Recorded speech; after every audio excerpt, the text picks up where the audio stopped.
when I was away, I came back to the hotel room after a day in the sun and I had like two literally red patches underneath my eyebrows, and my boyfriend was like, oh, I like your eyeshadow, and I was like, oh my god, this is not eyeshadow, this is sunburn.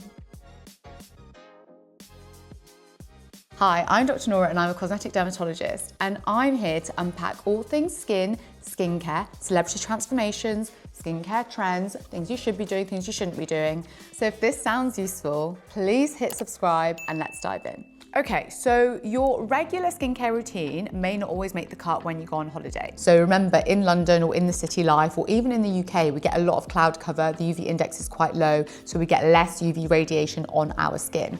And I went to Spain and was really shocked at how strong the sun was. I've been to Thailand 3 times in the last year and have felt like I've managed to keep my skin under control. But why is it Euro summer absolutely knocked me sideways when it came to sun exposure? And I kind of looked into it, and it's actually because the ozone layer is so thin over southern Europe in the summer months that the amount of UV that hits our skin is so much stronger than in more tropical countries and Thailand. So you're actually getting much harsher sun exposure. So it makes it even more difficult to protect your skin in sunnier climates, which is wonderful. And you might find that even though you're following your amazing 5 or 6 step skincare routine, when you do go on holiday, you're like, why am I getting breakouts? Why am I getting sensitive skin? Why have I got dry patches? So because your skin isn't in the city anymore, isn't in the UK anymore, humidity skyrockets. The UV is stronger. You're sweating, you're swimming, you're possibly drinking more alcohol, you're sleeping less. The microbiome of your skin is shifting. And all these powerful actives that you're using at home, they can now turn on your skin. So let's talk about how to adapt it. First thing we need to do is simplify.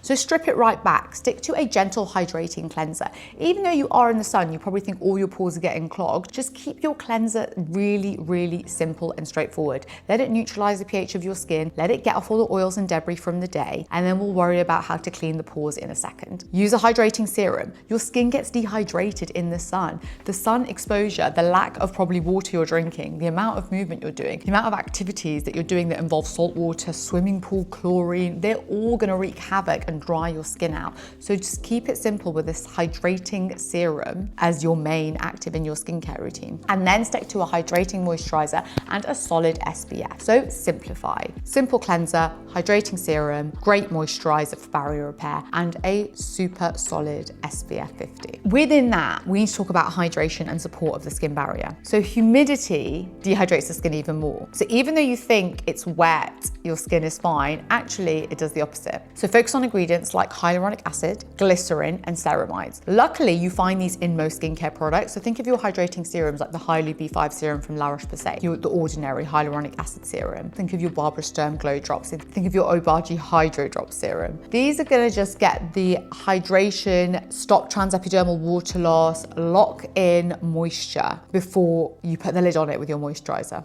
If you're someone that is acne prone or you have more oily skin, that's when you need to start thinking about more gel-based moisturizers, only because they don't tend to clog your pores as much. Products will usually say like non-comedogenic on them. However, take that statement with a pinch of salt. Gel-based moisturizers are going to be brilliant for your skin. So there are some really good ones. La Roche-Posay does an Effaclar Duo gel moisturizer. You've got your Blur London gel-based moisturizer. Even the Clinique Moisture Surge moisturizer is gel-based, so is brilliant if you're someone with more oily and congested skin. However, if you're someone who is acne prone and you do suffer with congestion, you might find that when you're in the sun, actually you are going to get more breakouts. And that is because when you've got the sweat and then you've got the oils and then you've got the sun on top and then you've got makeup that's not letting your skin breathe, it is a breeding ground for bacteria, which is literally what leads to spots. Also, combine that with probably more sugary, salty food, more alcohol. All these things are going to trigger breakouts in your skin and disrupt the microbiome of your skin. So what I do tell people that are going away in the sun is try not to stop using your salicylic acid based products. That is probably the only thing,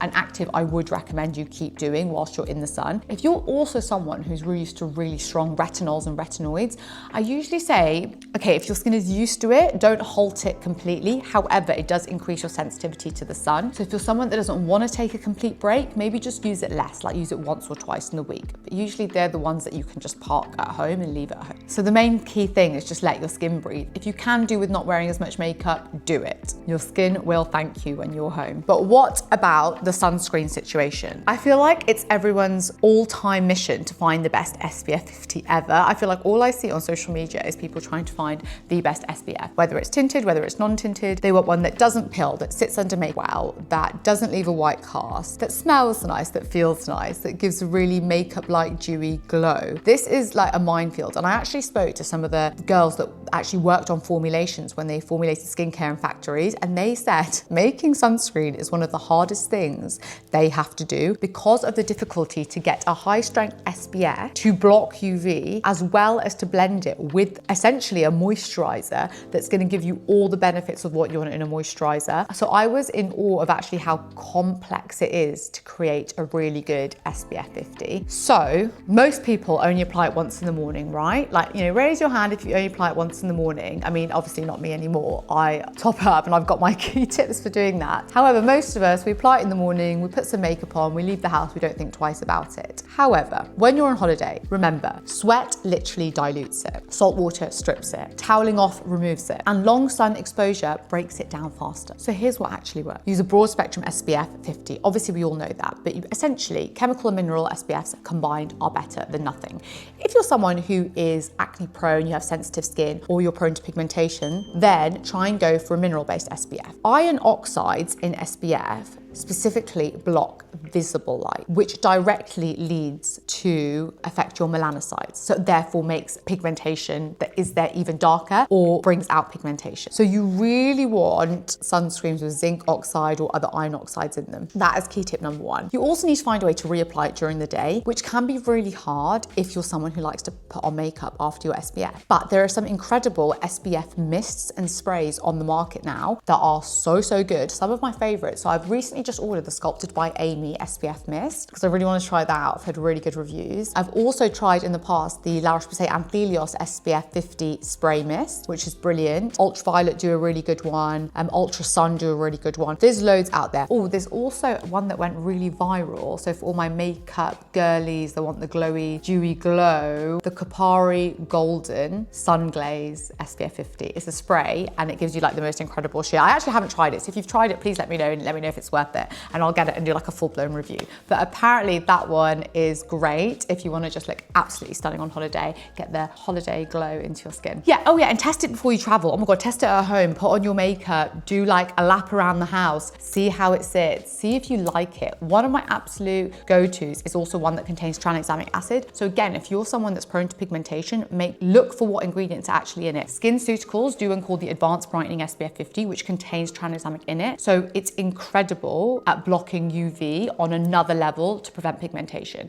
Tranexamic acid is probably one of the most underrated ingredients in skincare for girls who are prone to pigmentation. Okay, so that's what you're gonna do whilst you're there. Also, whilst we're on the topic of makeup, this is actually really important because I'm not gonna sit here and go, don't wear makeup on holiday. So how is it that we're gonna wear makeup that makes us feel good, that's not gonna clog our pores? You wanna wear really lightweight stuff. Tinted sunscreens are amazing for that. Beauty of Joseon have done the most incredible range of tinted SPFs, and their range of colors has to be applauded. For a brand to come out, they're a Korean skincare brand, to come out and do that range of shades is incredible. I've seen some other really bigger brands try and do darker shades of sunscreen and it's just like orange and not ideal for darker skin types. So I really rate them. Big thumbs up from me for that range. But also Sculpted by Amy, who literally try and make makeup that's like skincare, have a few products that are brilliant. They do Hydrating, which is like a makeup serum, so it's like a tinted serum. They do Tint and Glow,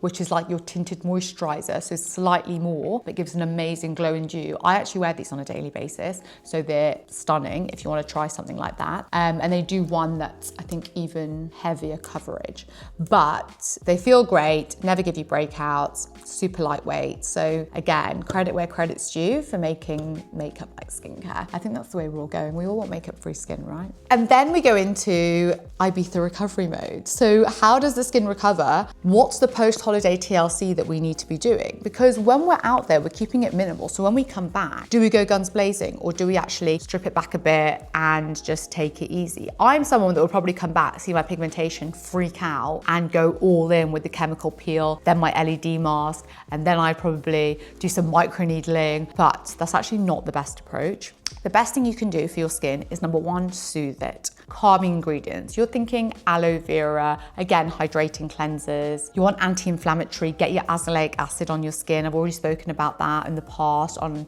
my other social media channels and the brilliancies of that product. You want like centella for wound healing if there's any kind of redness or sunburns. You want, yeah, like I said, aloe vera for cooling. When I was away, I came back to the hotel room after a day in the sun, and I had like two literally red patches underneath my eyebrows, and my boyfriend was like, oh, I like your eyeshadow. And I was like, oh my God, this is not eyeshadow, this is sunburn. So I'd obviously just missed a patch underneath my eyebrows, and I didn't have my SPF top-up mists on this holiday. So that's a massive lesson learned, because now I will constantly just reapply it all over my face. And that's the other reason I really like the mists over the creams. Creams are great as a base, but then what if you miss little patches? It honestly looked like I had like red eyeshadow underneath each eyebrow. It was not a good look, it was awful.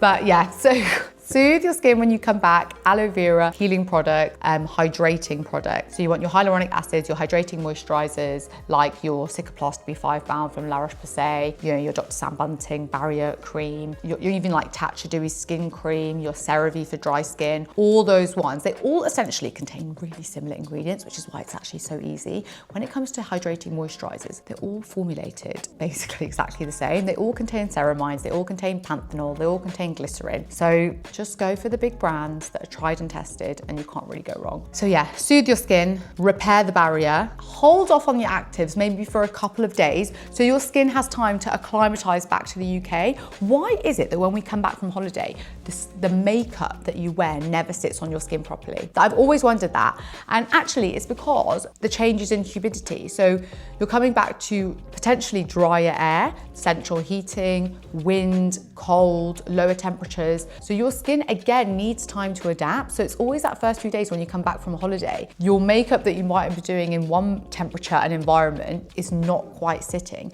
So you just need to give it time, repair the skin barrier, readjust, and then reintroduce your actives about 3 to 5 days later. If a week or so down the line, you actually feel like you do want a bit of a refresh, your pores feel clogged, go for something like a chemical peel if you can get hold of one, or book into a clinic for one, or just restart again with your actives like your salicylic acid that's gonna get out all the gunk and clogged pores, and get your retinoids back in your skin. What retinoids do is they increase your cell turnover, so they're brilliant for also just getting your skin back on track after a holiday. So here are some pro tips from my own trip. So what did I do? Let's spill the sunscreen tea, because yeah, even sometimes cosmetic dermatologists make mistakes.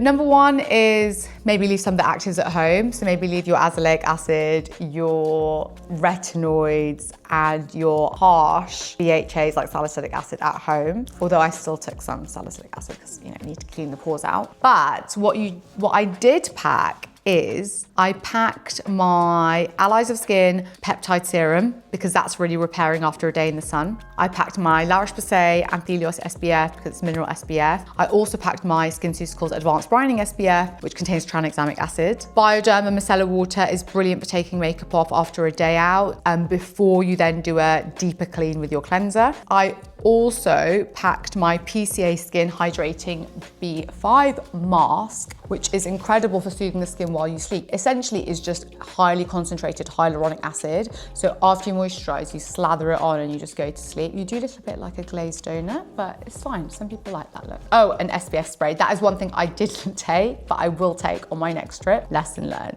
So can sunscreen survive the Ibiza heat? Can your usual skincare routine and makeup routine survive Euro summer heat? Yes and no. Be clever about it. Switch some things up. Keep it super simple and maybe look into some of those products I recommended specifically for holiday and your skin will thank you. So keep it simple, keep it consistent, and then just get back on it when you're home. Simplify, protect, and recover. So if this video helped, please give it a thumbs up, subscribe for more dermatology-backed skincare advice, and drop your questions in the comments below, especially if you're packing for a trip and want some more product recommendations. I'll see you in the next one.